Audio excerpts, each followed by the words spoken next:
So, if the topic of this evening is Hanukkah, reminds me of a story.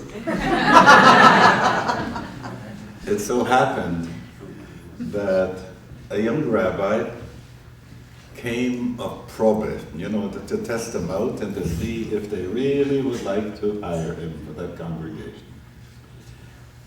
So he arrived, he gave a sermon. No, not yet. Okay. He arrived, he had the interview, they agreed that he is fine, that his wife doesn't look too pretty and not too dowdy. Everything, he likes gefilte fish with the right kind of thing. And after all that stuff was agreed upon, he's about to go and give his first sermon. And the president sidles over to him and says, "Rabbi, what are you going to talk about?" He says, "I'm going to be talking about Shabbos, how people have to keep Shabbos." "Rabbi, I would suggest maybe you don't do that, because you see, many of our people, our retailers and their stores are open on Shabbos, and it wouldn't be a good idea. We really would like you to be here, so please not that." "All right, I'll talk about kosher." "Oh, no. The Chinese restaurant in town belongs to a board member, you can't do that." So he said, "All right, I'll tell you what, there's a real important rule that we mustn't take usury when we lend money, mercantile investments." "No, sir, you can't do that."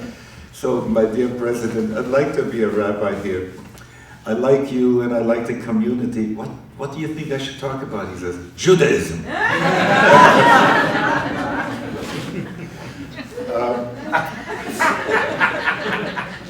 So it's Hanukkah, and I asked myself, how many times have we been here Hanukkah? And we have done wonderful things. Do you remember the time when we even had people, human dreidels? Yes. Right? We spun you around and different sides had the letters of the dreidel, and wonderful things we did.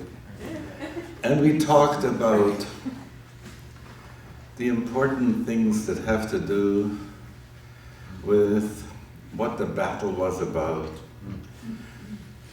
At one point I began with the history of Alexander the Great and how his empire fell apart, and how the Seleucid Empire over Syria had a king by the name of Antiochus, and he wanted to be known as Epiphanes, the great wonderful Epiphany, the great wonderful king. But he was Meshiga, and people called him Epimanes, which means no mind. So, and the troubles that happened about the temple, and then we talked. I remember one time, this was a very deep and important conversation we had about what does it mean to have a temple? That there was one place from which a beam went out, a kind of broadcast. And that broadcast said, "God is." And along with that broadcast, there was a subtext, which was, "And therefore, treat the world right, therefore these are the rules and the laws, therefore these are the ethics between people," and so on. And how terrible it was for the people who were so used to calibrate every day their moral life by that broadcast that came out from the temple, when all of a sudden out of there came a signal that was no longer a pure signal.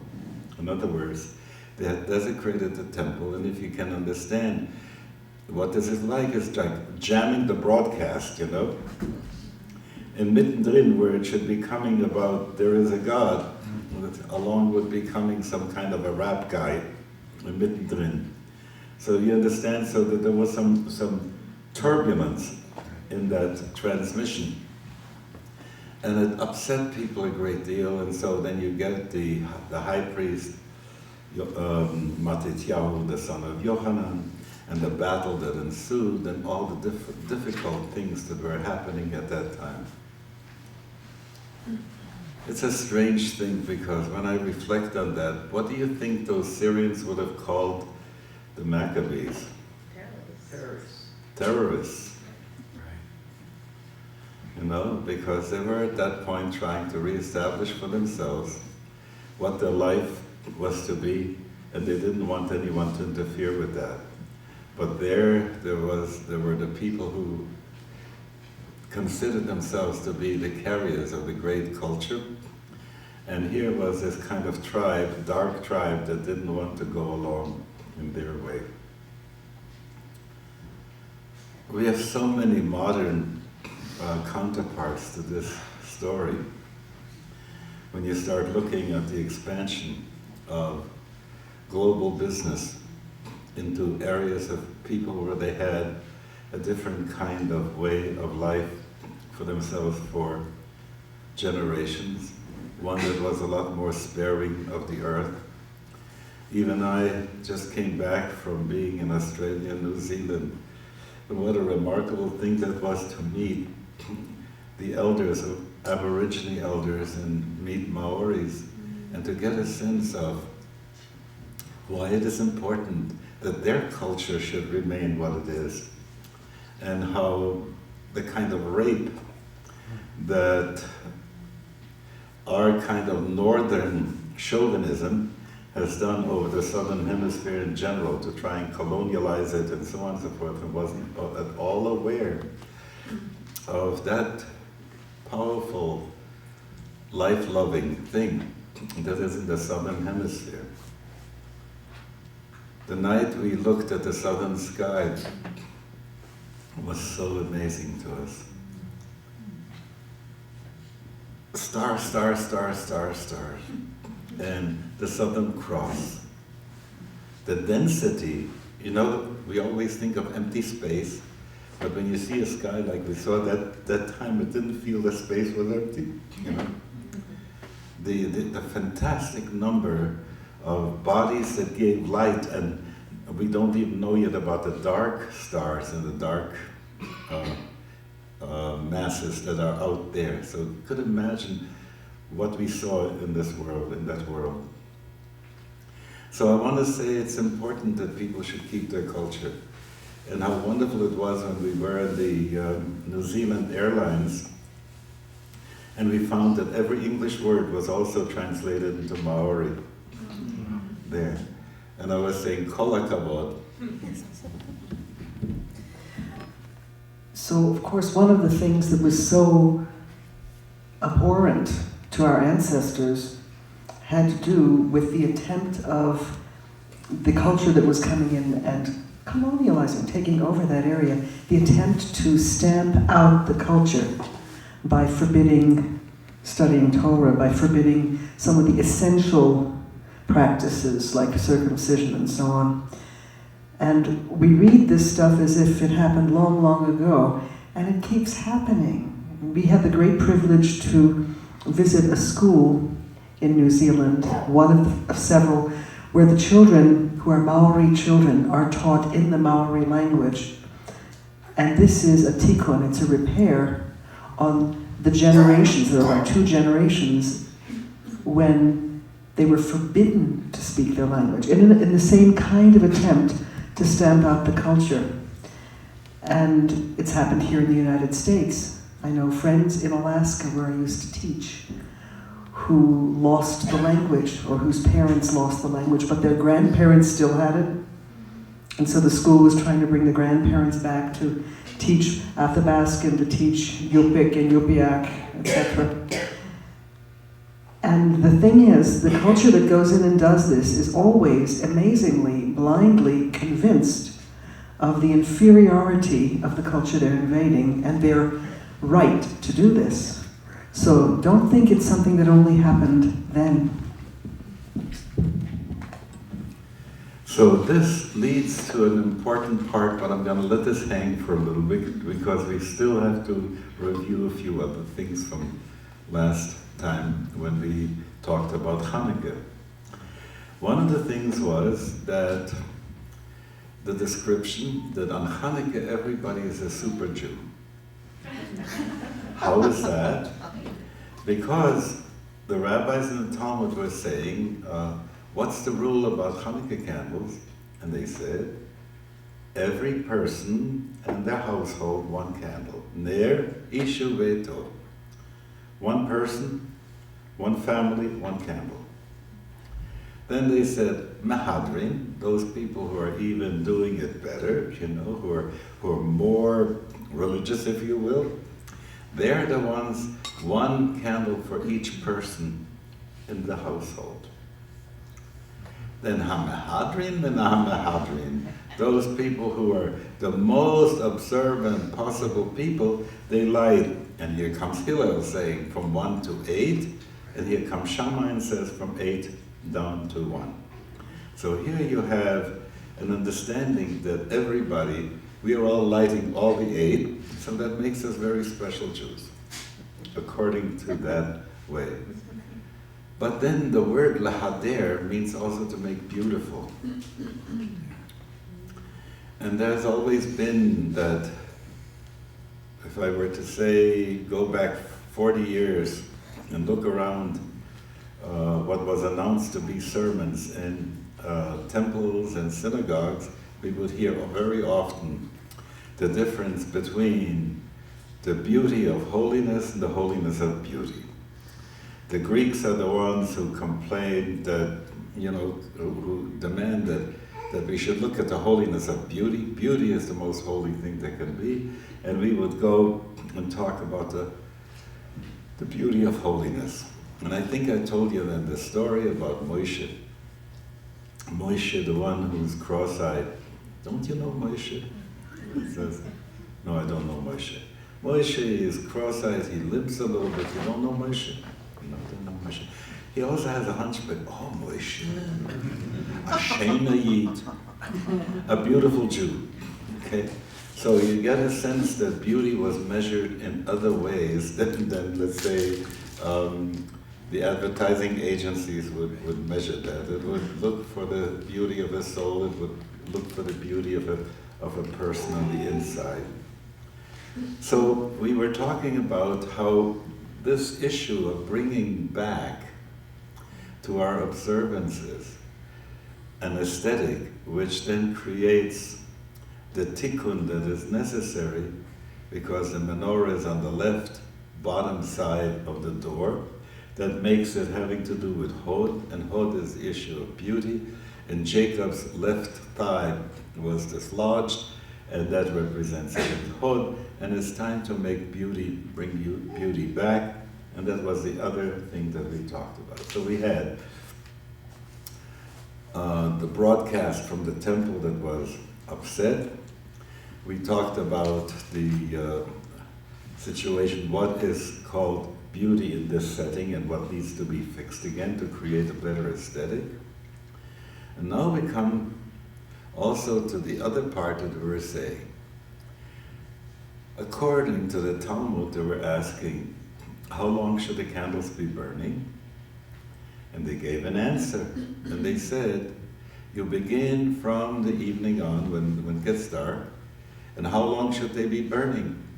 Ad shetich leregel me'ashuk, until people, passers-by, will no longer pass by. In other words, you gave a chance for passers-by to see, because the whole purpose of lighting the candles is that we should be able to connect ourselves with the miraculous order.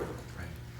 And that we had talked about at greater detail too, that the laws of nature are not fixed in such a way. In fact, Rupert Sheldrake would be saying what we consider to be the laws of nature are the habits of nature.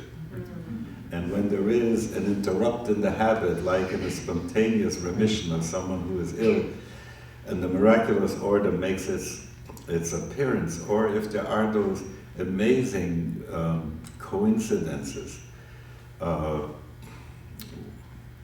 synchronicities, that things happen to be at the same time, then this is where the miraculous order is accessed.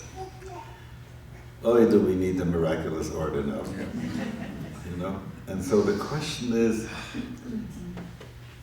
very often, to remove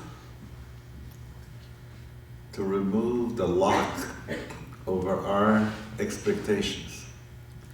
Because if we want to be prudent and so on and so forth, we start saying, yes, we can't expect that miracles are going to happen tomorrow, and we have to prepare today, and so on and so forth. And that's the regular, the usual way. But if we want the miracle to happen, then we have to give up some of that which says tomorrow will be the same as it is today. That a possibility, an option is there that things could possibly change. And we learned this from the words "Achetich regel min hashuk," until the last leg will have gone away from the market, but you can also read it in the Hasidic way, until the habits will no longer be governed by what you like. Min hashukah, hergel min hashukah. You hear that?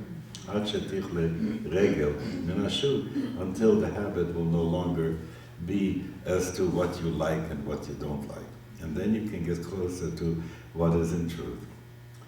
Another point to the same thing was that when Moses saw the burning bush, and that was for him a miracle, and when he saw that miracle, but he didn't know it was a miracle, because he kept on saying, Madua lo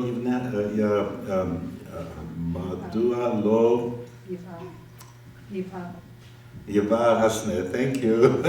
Oh, bless you. Yes. Why does that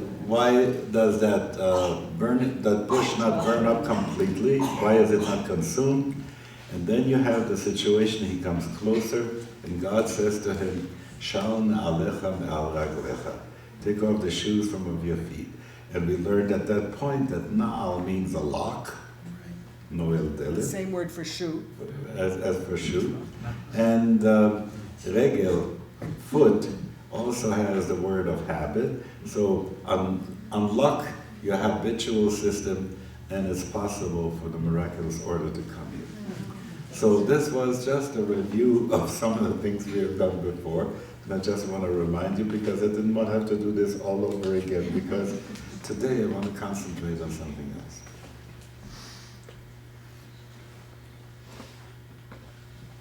What I'm about to say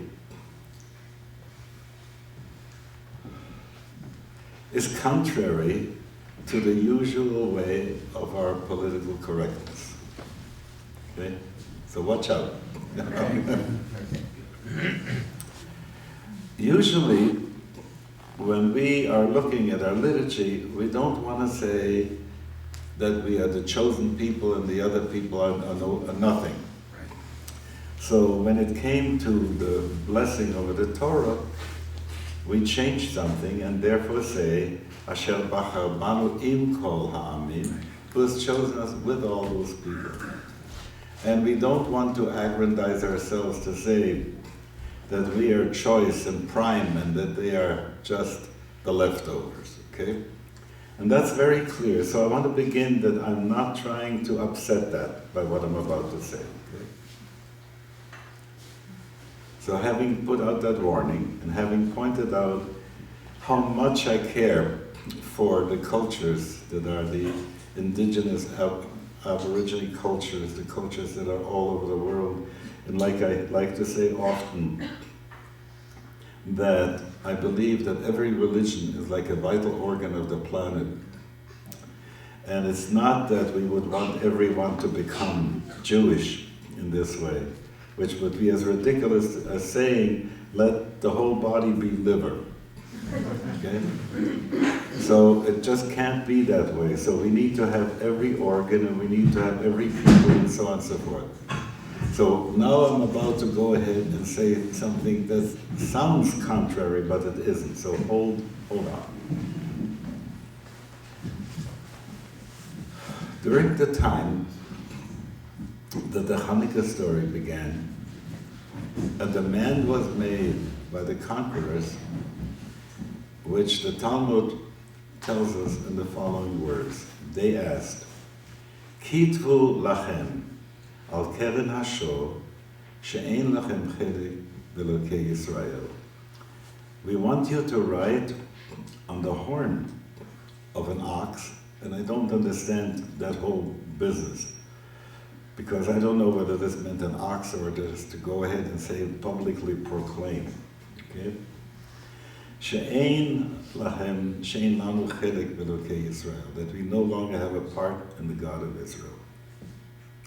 Now that touches that point where the little cruise of oil is located. Let me go and spell this one out. We used to say, every one of us has inside of themselves a pintaliyit, a little spark of that Jewish thing.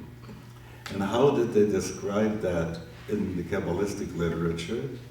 That the soul that we have is chelek Eloha mima'al mamish. It's a real part of the living God. And when you have a sense, and I'll translate it in another language, where, for instance, in Hinduism you would say, Atman is Brahman, yeah?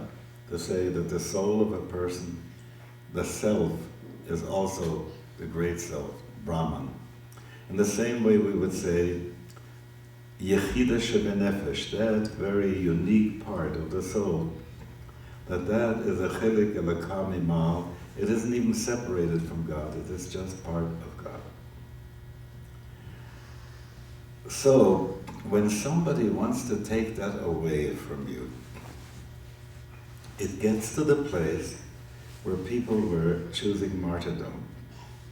They would say, if I can't, let me go back to 1492 and the aftermath of that, and how many people died at the stake and under great torture because that was what was demanded of them. Give up that spark. Trade it for something else. And that sense of apostasy, no, we cannot let go of that, was so strong that it was stronger than life.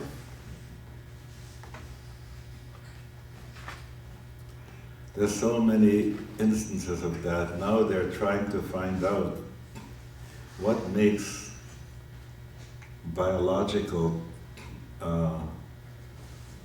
ethic. There was a trolley car thing. Just today I heard this on the radio. What would you do if a trolley comes down and there are 5 people here that you can't move out of the way, but you have the ability in your hand to switch the rails so that they'll go in another track and not kill the people? What would you do? Would you interfere? And they all said yes. But on the other side, the other track, there is one person. No, it goes the other way. If you were to push one guy into the path of the trolley, you could save 5 other lives. And at that point, it doesn't work so well anymore. And they put people in CAT scans because they wanted to find out which part of the brain gets activated by having to make these choices, those difficult choices in their life. So you can understand what that. What did they find? Huh? They're in the middle of trying to find out. They have mapped the places in the brain where different, when it is a mental thing and when it is an emotional thing. It's a mental thing to switch the track. It's an emotional thing to push a guy in there. I remember a time when Co-Evolution Quarterly had the following thing. If you want to know when to release a nuclear device, and there is you need to have a particular formula in order to be able to do that. And nowadays you have a guy who's carrying a briefcase who has all that. So they made the following suggestion, that they should take a naval person and they should operate on him and put over the diaphragm, below, the lungs, they should put that note, that capsule that would say what the formula is. And before a president could get to the formula, that person would have to give him a knife, to kill him and to cut him open. And you can imagine how one would be careful before one would look for that formula. You see, it's the same issue. So there are some things that we are so programmed, if you will, so naturally programmed, how to be right in these situations. So there comes that thing that for us becomes so strong that if someone, and what reinforces it? Hear, O Israel, the Lord is God, the Lord is one. And how many times have we said that this is what you need to know, that when the time comes to give up your life, the last words that you will be saying is Shema Yisrael Hashem Elokeinu Hashem Echad, and go out with that Echad. So you get the sense of giving over your life at that moment. And then it says, and thou shalt love the Lord your God with all your heart, with all your soul, with all your might. And it says all your soul, even if they take your soul. Okay, so you have Mesirat Nefesh, that business of having to give up your life twice in the Shema. It's a heavy thing. If I start asking, what are the forces from Jimmy Carter all the way down to Hamas and to the president of Iran and all kinds of other people in between, I would get a sense that today they're also saying to us the same thing. Give up that Jewish identity. Let go of it. Look, if there wouldn't be a problem with Israel in the Middle East, we wouldn't have to worry about oil, and we wouldn't have to worry about jihad, and everything would be much, much easier. Yeah? And why should we have to go and fight over the thing there was a Holocaust instead of saying there was no Holocaust? So I'm going into this issue that has to do with the basic existence of who we are and what we are, that is in some way both threatened, challenged, and this is what we come to strengthen on Hanukkah. So I'd like to spell this out just a little bit wider, okay?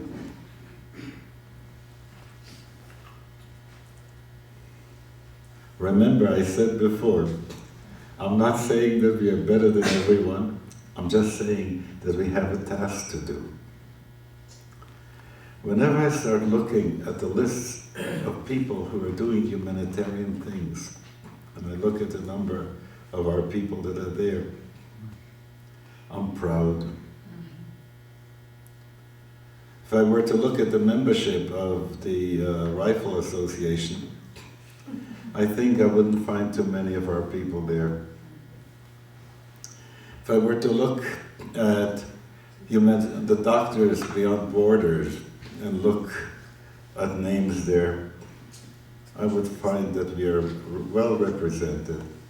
And if I would look at the places where in medicine and in science and the humanities there have been scientists and people who have worked for that, who have given up, they could have had better jobs in industry and in being entrepreneurs with their seichel, with their heads, and yet they were doing what they're doing. So I want to say there is something really special.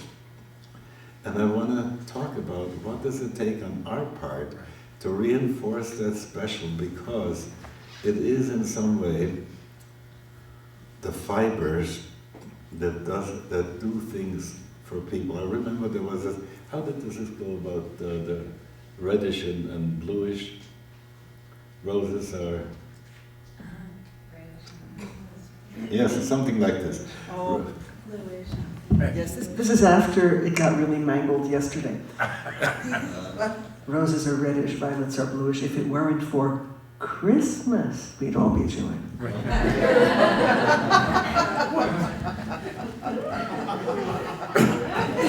But it sounds like a joke, doesn't it? But listen for a moment what this was like. The wife of Nero, Poppaea, was a Jew. There were many people in Rome who had already opted for not necessarily being Jews, but praying along with Jews. Those were the God-fearers who came to the temple and sent sacrifices because they believed in that statement, the one God, and the kind of life that they had seen the people who followed that God lived, and they felt that this was something worthwhile. So, yes, and you know what? I'm going to give Paul credit for it, because exactly that's what he wanted to do.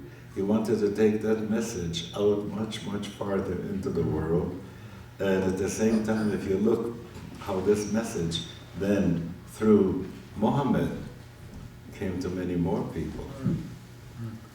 The story that we have about how Abraham broke the idols that his father had made, if you were to look in the Chumash, you wouldn't find the story there. It's not found there, but it's found in the Quran. Verbatim, found in the Quran. So when I start looking at what we put out into the world, in order that there should be that sense of whatever Rome has given, we have also given. Whatever Greece has given, we have also given. If you were to take a look at what goes by the name of culture, you see the impact that we have had.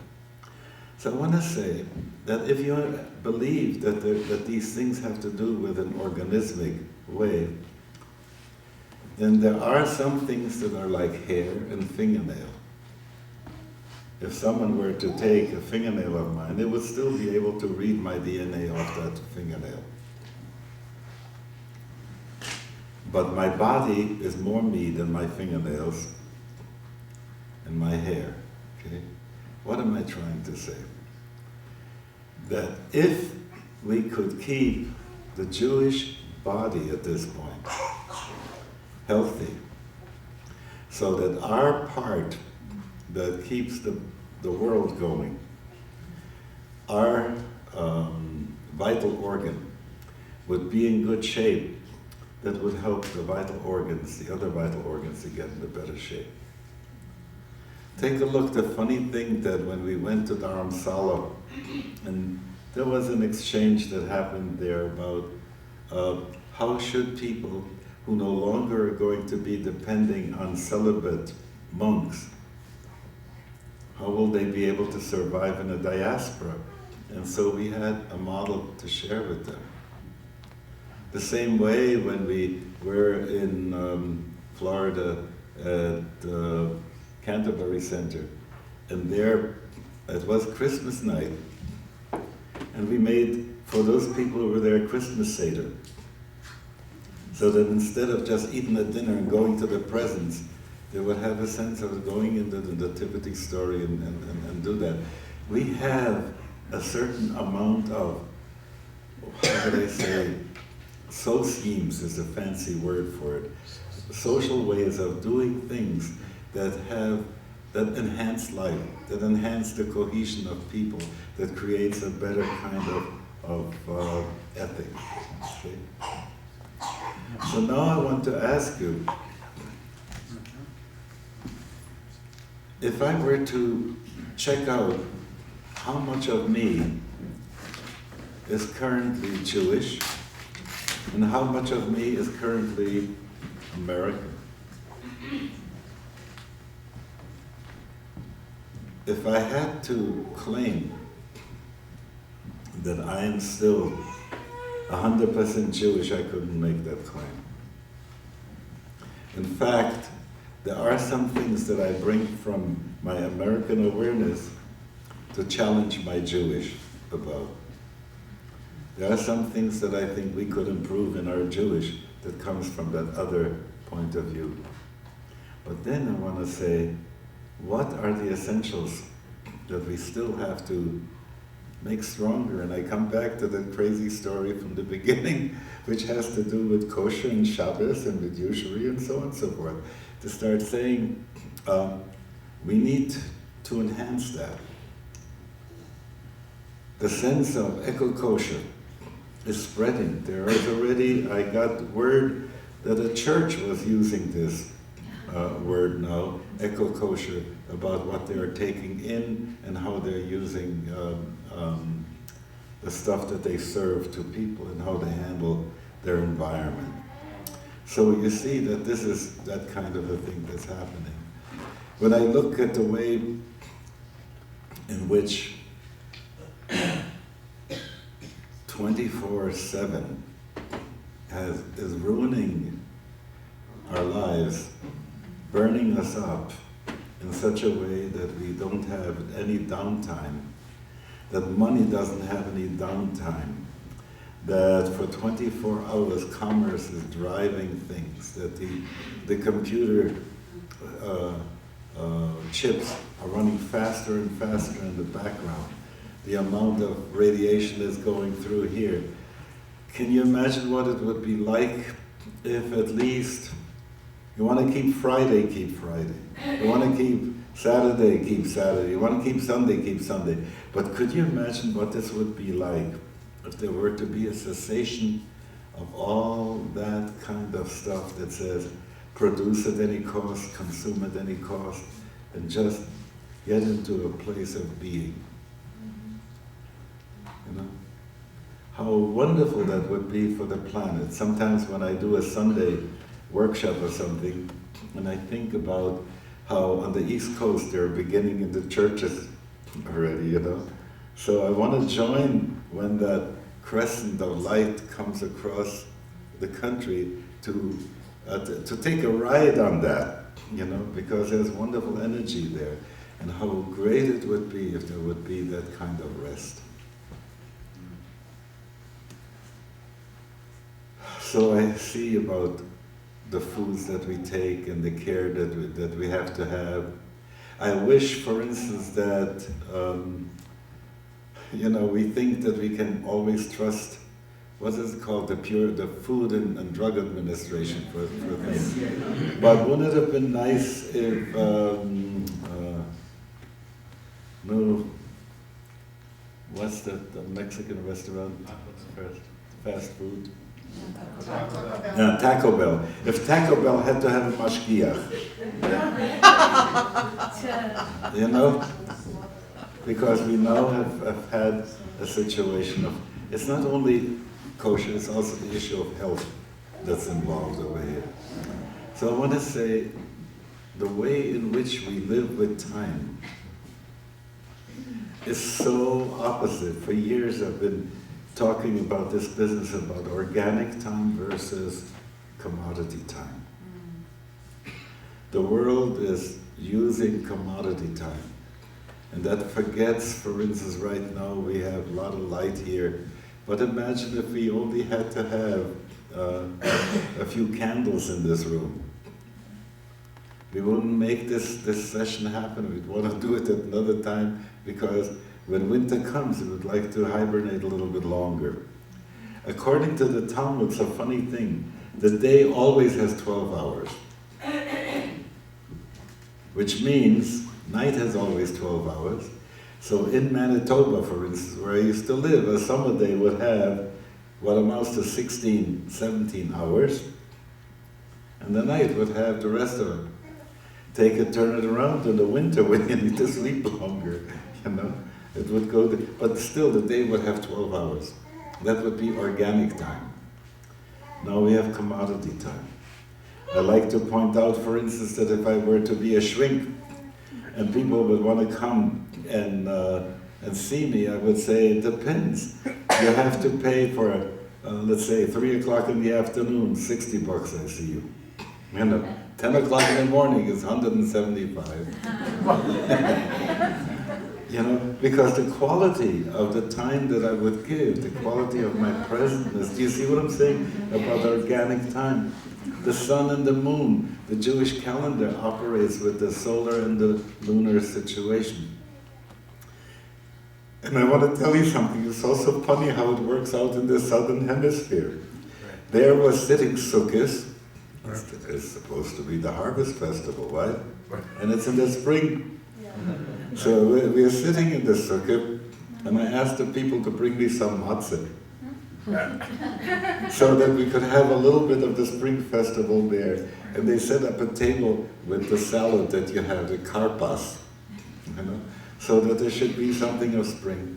It came to the time that we have to shlug hoishanes, you take the willows and you're going to beat the willows on the floor, and the willow branches all had blossoms on top. So, but then I wanted to talk to my colleagues about it and say, hey, so how do you think you should celebrate the Sukkot and so on and so on? I couldn't find anyone who was willing to give credence to that. So Eve and I were at a lunch with 2 bishops and a priest and some other people there, and we talked about the same thing. And for them, Christmas is in July. Yeah. Wow. It's in the middle of the summer. And they can't help it either, because neither Rome nor Canterbury nor Jerusalem is going to give in to say that it should be different in the Southern Hemisphere. That northern chauvinism doesn't let them do it. So what did we do? I Googled up Wicca in Australia. And I sent to the president of the Wiccans an email, how do you do it? So he tells me in the return that Beltane is when it should be in the season and not, not by the European calendar. So you see, that needs some fixing. Hi there. that needs some fixing so that we should be more in the organic time rather than in the commodity time thing. And then there is another part that I want to bring, and then I think we'll move to something else.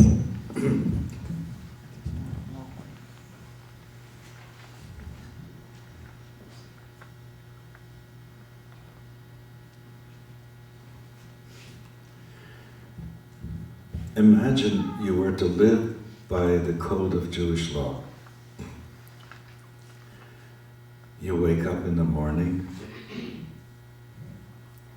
and you daven, you say the morning blessings, and you do the prayers. Early afternoon, you will daven mincha, you'll say the afternoon prayer. At night, you'll be saying the evening prayer. Before you go to sleep, you will be saying the prayer, the bedtime prayer. You get a sense of that way in which organic time gets cycled by what we are supposed to do. And I find that by and large, even the people who are now affiliated with our synagogues, they have a couple of hours once a week, and that's supposed to give them nourishment for their souls for the rest of the time. It's not enough. It's not enough.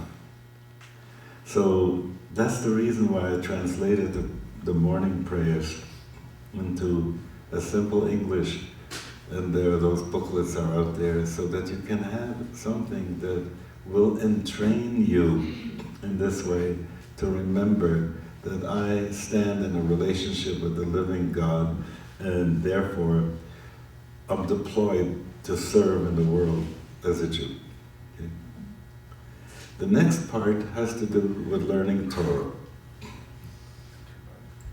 The teachings go, V'hagita b'yom v'layla. You should study the Torah day and night.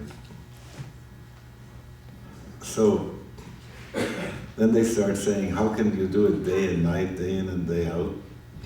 So they say at least Perek Echad Shachit, Perek Echad Arvit. At least one chapter of something in the morning, one chapter of something in the evening. Those of you who, for instance, had to go and do business, and you took along with you on the road a book to dip into that would give you a lift and recalibrate you for a kind of serenity and steadiness, then you know how good that thing is. Now, most people have a sense that they have to read who knows what in order to be Torah. So I want to say right here, in the next building, we now have this wonderful library. And it would be so important that once a week, you go and exchange the book that you have from last week and now read this one. So that you have a sense that the mind space of our people, that which is Torah, that which connects us with the will and the wisdom of God, that also becomes part of your nourishment. You know what? It may not be only in this generation. Sometimes it'll how would I put it? It has so much power that it spills over to 3-4 generations who no longer look into the book. Start thinking about the people who lived in the shtetl years and years ago, and then look at their children, their grandchildren, who then became the socialists. And their babies were what they called the red diaper babies. But why did they become socialists? It's because, like Moshe Gray would say, Rabbi Zalman, I'm always saying in the parliament of Manitoba that I'm a socialist, but not a socialist for Marx, I'm a socialist for Isaiah. You know? So he had something to be able to take the social concerns that he had, and they were still rooted in that wonderful tradition. When people were saying, we hope that communism will cover the world, in those days they would say that the Reuter Mashiach soll kommen, that the Red Messiah should make his appearance. Do you understand? They're still talking about the Messiah, still hoping for that. So I want you to hope, later on we're going to light the candles and we're going to sit in silence. So don't go away because at the end, after we have done something with the candles, there will be a goodie too. So I'm just warning you, just because there are not going to be any words and we're going to be looking at the candles in silence and meditate with them, that you should know that this is going to happen, all right? So I hope that you would think and ask yourself, with whom can you make a deal that you will be able to strengthen that which makes you a Jew, which makes Judaism healthy, which makes the world healthy, which is going to help us in all ways around. And then see what is it in your life that you could, where could you put it in, what would it look like, and so on and so forth. It's not that the book will tell you that. That comes from that very spark in the soul that they were trying to extinguish.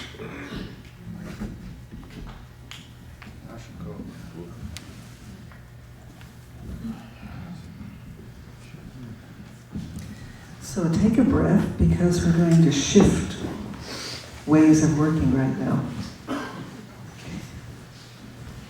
We know that in any great tradition, any of the holidays, any of the stories have multiple dimensions. That's what makes them last. So I've looked into, at least for myself, where the holidays both have a kind of mythic dimension and a fractal place. Everything can also, that takes place in society, also takes place in the individual. So for those of you who wish to do this with me, I'm about to lead a series of imaginal exercises on Chanukah. If you want to go out of the room, you better do it now, because I really don't want people going in and out in the middle. If noise is happening, you'll know to just bring it out of the room. If you do not wish to participate in this but don't want to leave the room, simply leave your eyes open.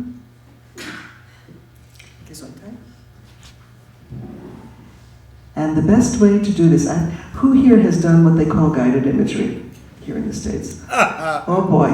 Okay, so for those of you, who here has done Imaginal Work with me? So the ones who have can vouch for this. Yeah. It's not quite the same thing. Right. It's not long and slow. I don't do any induction. It goes... And don't worry if it feels too fast at first, you'll catch up. Your internal system will begin to catch up and be able to do this quickly. Okay. Can you all hear me easily? Yes. Yes. The best, easiest way to do this is to take everything out of your hands and to uncross your legs. Just get comfortable.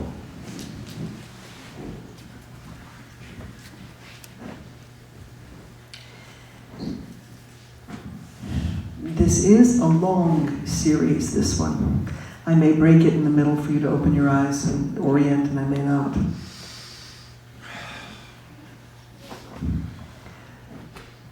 Close your eyes, please. And breathe out easily 3 times.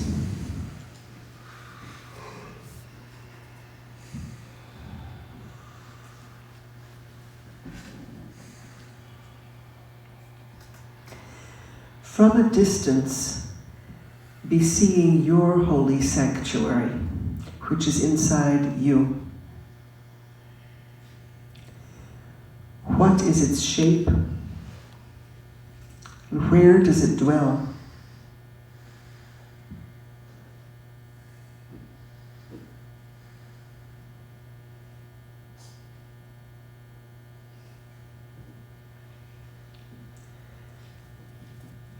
Breathe out slowly.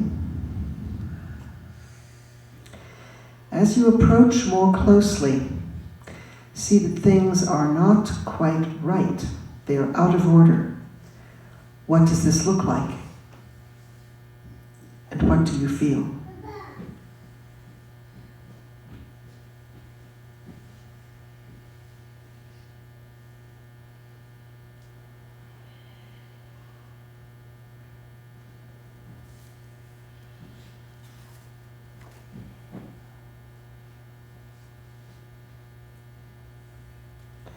Breathe out. Entering your sanctuary, see that it has been defiled by things that are alien to your inner nature. See clearly what these are.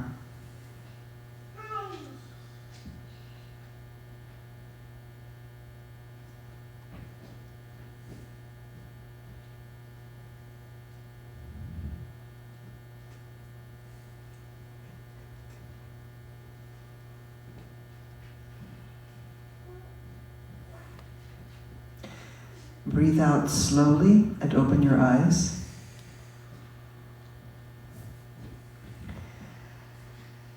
Do open your eyes. Don't linger there. And I'm going to ask whoever is willing, just one each, so we get a sense of what our group is like, not just our own image. Will somebody please simply narrate in the present tense what you see in the first image, when you first see your sanctuary inside you? Can you speak loudly? I see stacks of junk mail, clutter. That's the first exercise, oy vey. What happens later? The second, as you approach more closely and see things are out of order. Oh no, that's what I meant. Yeah. That's the second one. Yeah. The first one, what did you first see from a distance? Somebody, please. A cave that was open, like a half-round cave, and very dark inside, but obviously just a retreat from the daylight. Thank you. So you get a sense of how same and how different we are. And the third exercise, that you see it's been defiled by things that are alien to your true nature. Somebody willing to say? Please, Jeff. Anger. My own. Thank you. We continue. I forgot to tell you one thing. If you're used to using a particular hand mudra for meditation, don't use it. That's not what you're doing. You're doing something else. So don't confuse your body and don't let it confuse you. Close your eyes. Breathe out 3 times.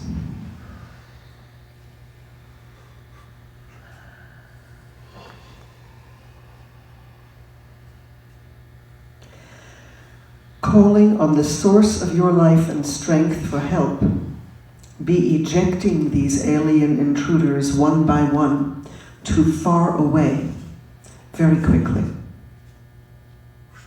and very precisely.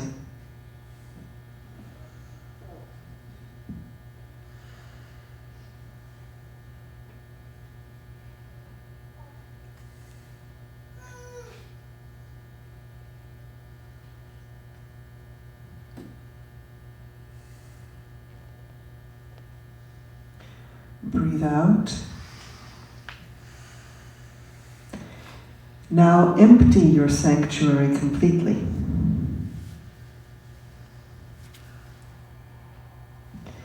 Sitting safe in the middle of your empty sanctuary, look into your heart and know in what ways, knowingly or unknowingly, you have collaborated with the elements that are foreign to you, to your own true nature, allowing the breach and the invasion of your sanctuary.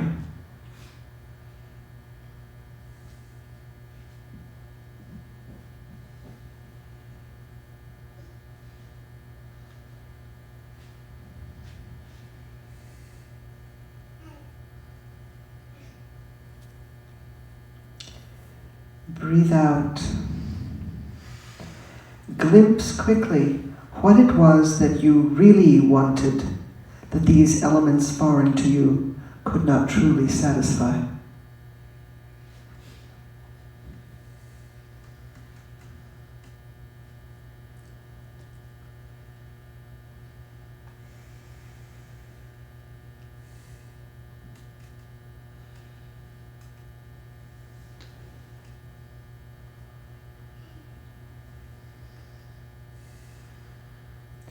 Breathe out slowly, open your eyes.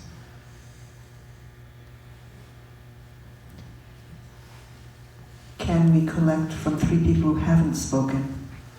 Just one narration in the present tense. The first was calling on the source of your life and strength and ejecting the alien intruders. Will someone speak? Please. You have to speak loudly. I had a sense that I was ejecting them out of the top of my head and puffing them out. Thank you. Knowing in what way you've collaborated in inviting them in the first place. Being complacent. Please, David. Doubt. Just by doubting my true nature of them. Doubt. We had another comment from here. It's being complacent. Doubt, complacency, interesting. And the third, glimpse of what it was you really wanted when you invited what was alien to your nature into your sanctuary. Communion. Communion. Thank you. Shall we continue? Yep. Please uncross your legs, close your eyes. Breathe out 3 times.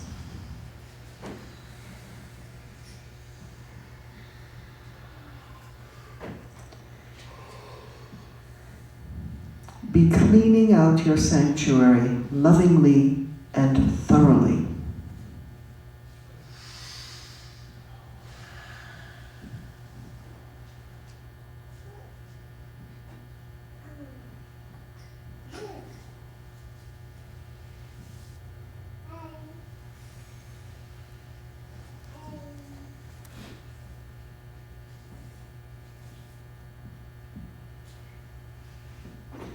Breathe out.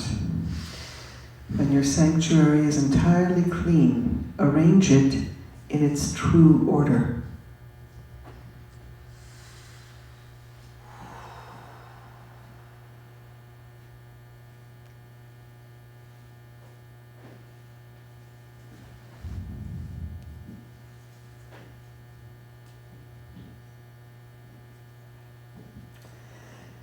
Breathe out. Bring into the sanctuary those things that truly belong there and put them in their perfect place.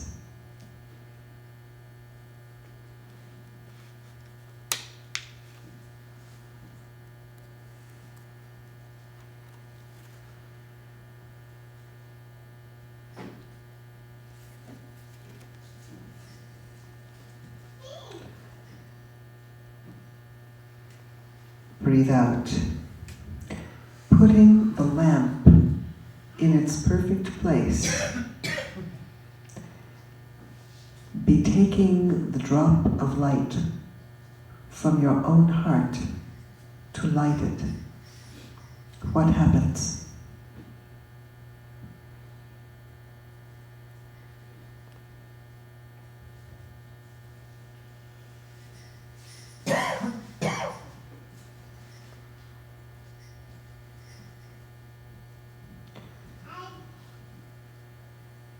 Breathe out.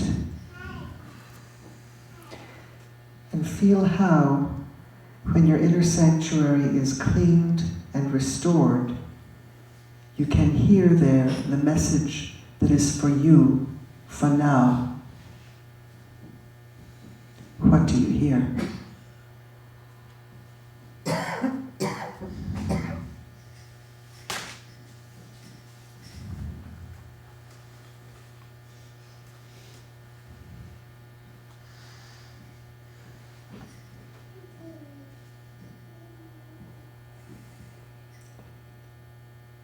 And knowing that you can return to this place, breathe out slowly 3 times.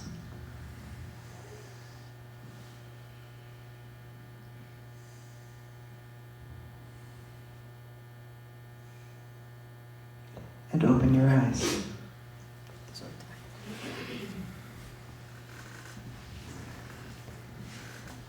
Will somebody please narrate the process of cleaning your sanctuary?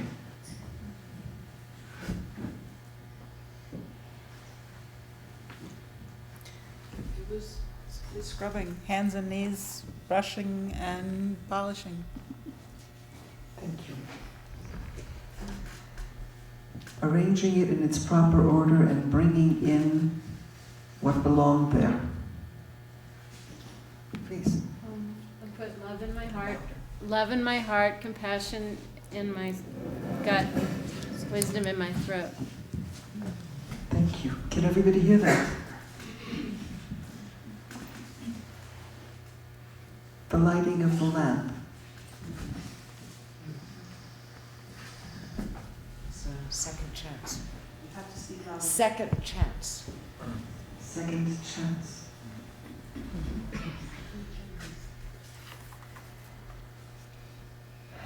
And with the sanctuary being in order so that you can hear the message that is for you now, will somebody be willing to say what you heard? You may not wish to, this could be private. Wait, there's someone on that. Please. Peace and beauty in nowness, no waiting. Peace and beauty now, no waiting. Thank you. Thank you for being willing to experiment. Can I take it to scrimmage? If anybody wishes to take a moment just to write down what was important for you before it evaporates, we'll take a moment.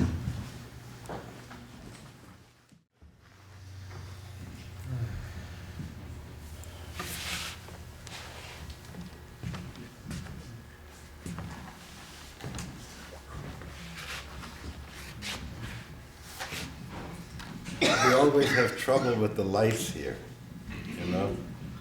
If we turn them out, it takes a long, long time to get them started. But I think it would be good to turn them out. And I'll light the shamas meanwhile. And what we have to do afterwards, we will continue to do with the candles lit, okay?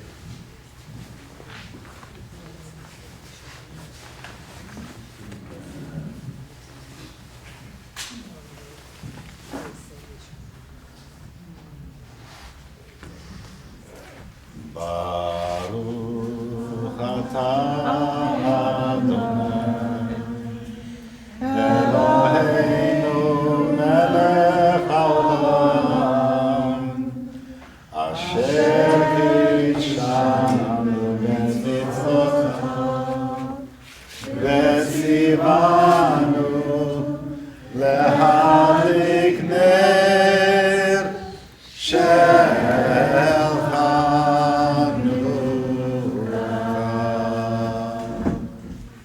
Baruch atah Adonai Eloheinu melech haolam she'asa nisim leoreinu bayamim hahem b'azman.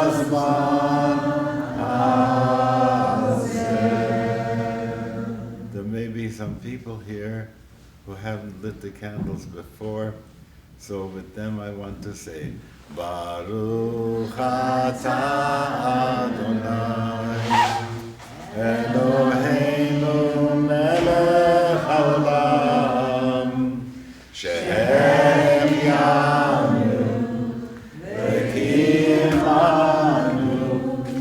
v'hiyanu, v'azman hazeh.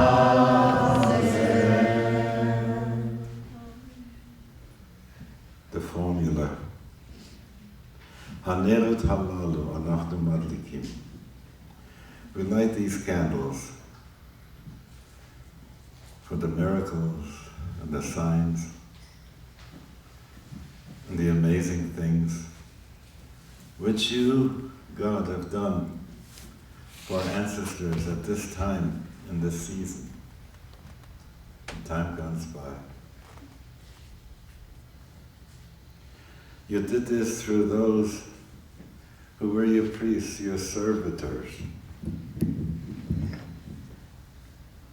seeking holiness. All these 8 days of Hanukkah, these candles, we will consider them sacred.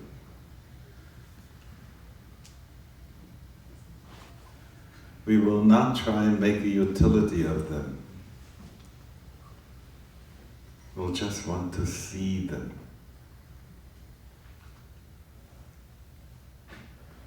And this gives us the opportunity to offer thanks, to sing praises,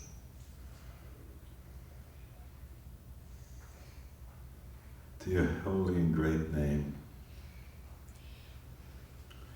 MAOZ sur Yeshuati lecha na'el shabeach tikon beit tefilati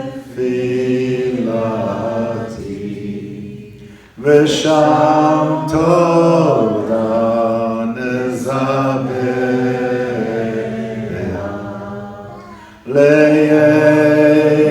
Le'etachim abeach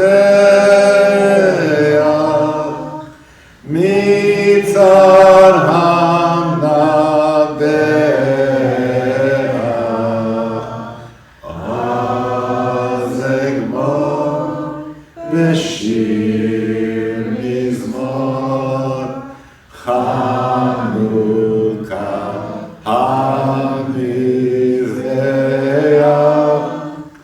ha-zekor b'shir mizmor Chanukah ha-mizbeach.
just sit and look at them for a little while.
There's an amazing statement in the book of Proverbs.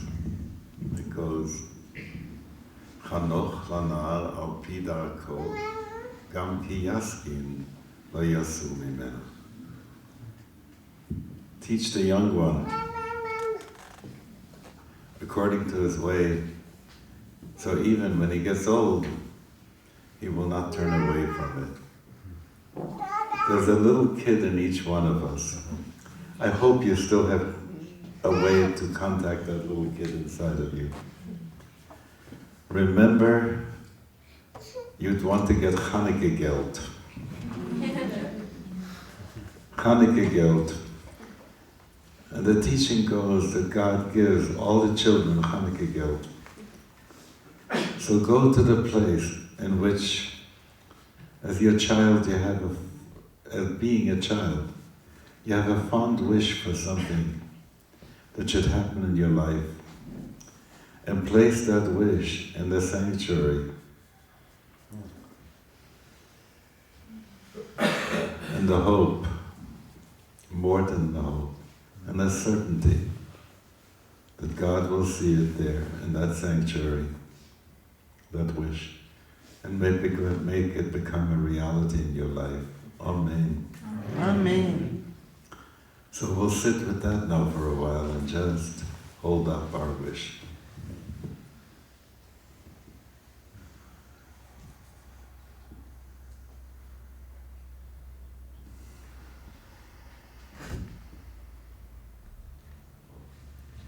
Mishbeirach Batityahu ben Yochanan Kohen Gadol Uvana Chashmonaim HaKohanim ומי שימצא לנו את כד השמן ועד המנורה הטהורה, הוא יברך את כל אלה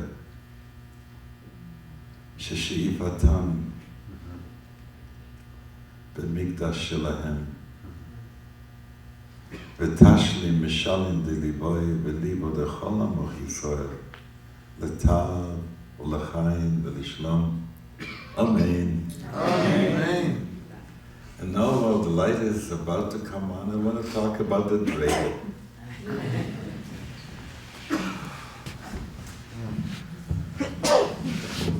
Many of the people who have been our great teachers have wanted to give us a teaching that doesn't change.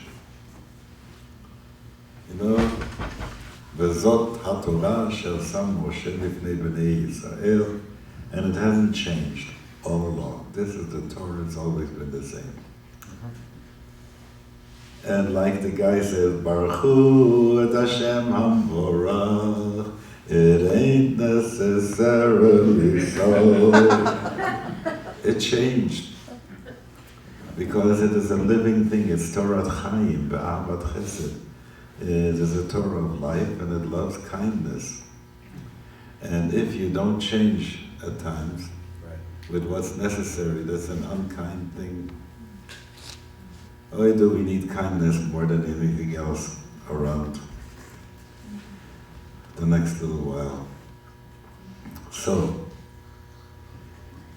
Maimonides and other great theologians, they would want to put out, say, this is the way it is, and always was and always will be.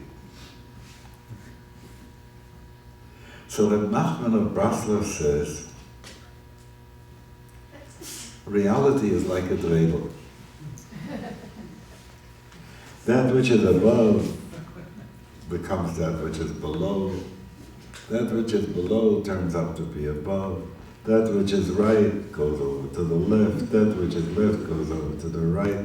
Nothing holds forever. It is dynamic, it changes.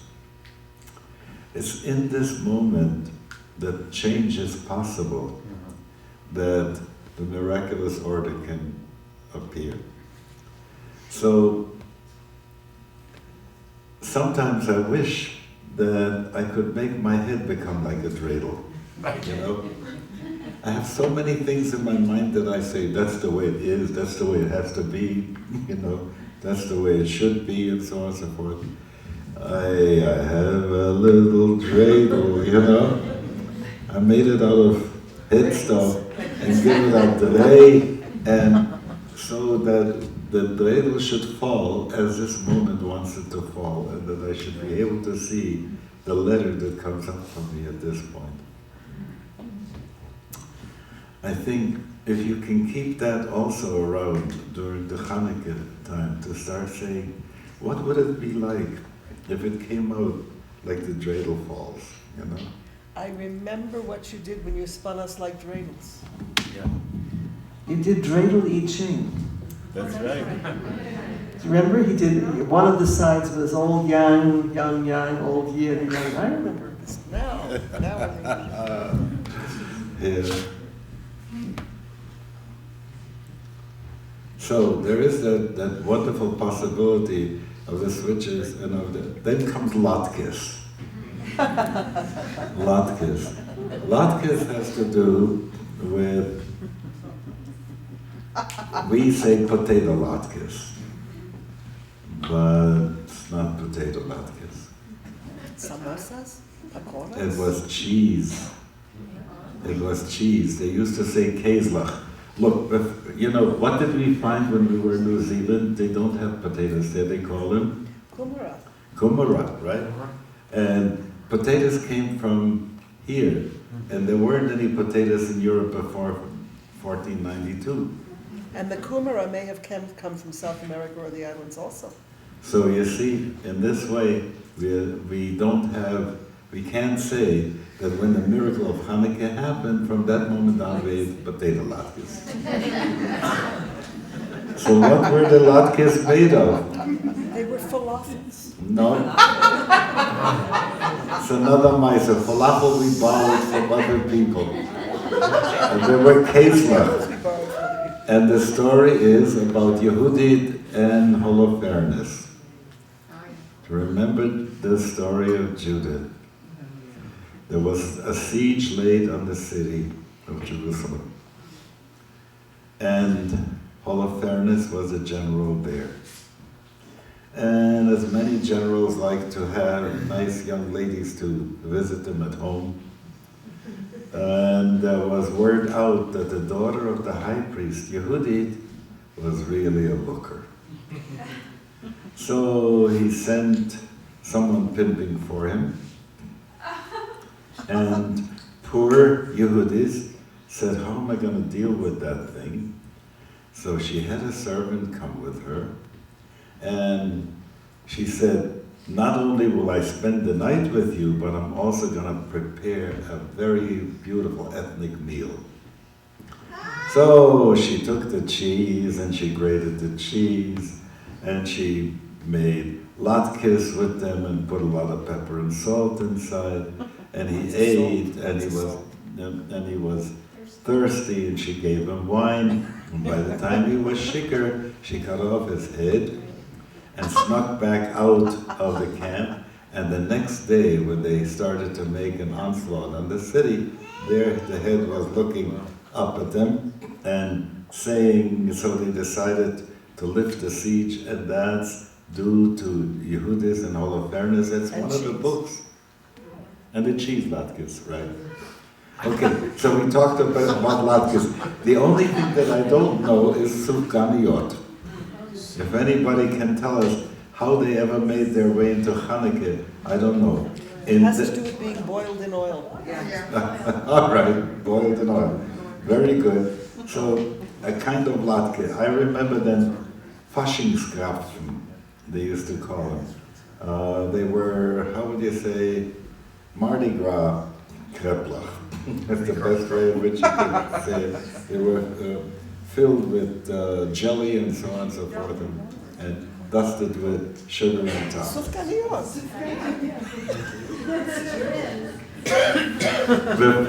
Before they knew that by that name, they called them Faschingskrapfen. So, what else do I want to tell you about Hanukkah?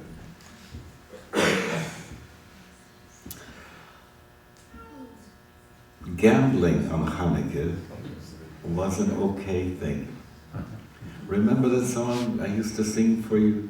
A dreidel am I, just give me a try. And where you call, that's where I fall. Give me a twirl and give me a spin. Hey nun gimel or a shin. On Hanukkah gambling ain't no sin. With me you are sure to win. Yippee-yi-yo, ki-yay.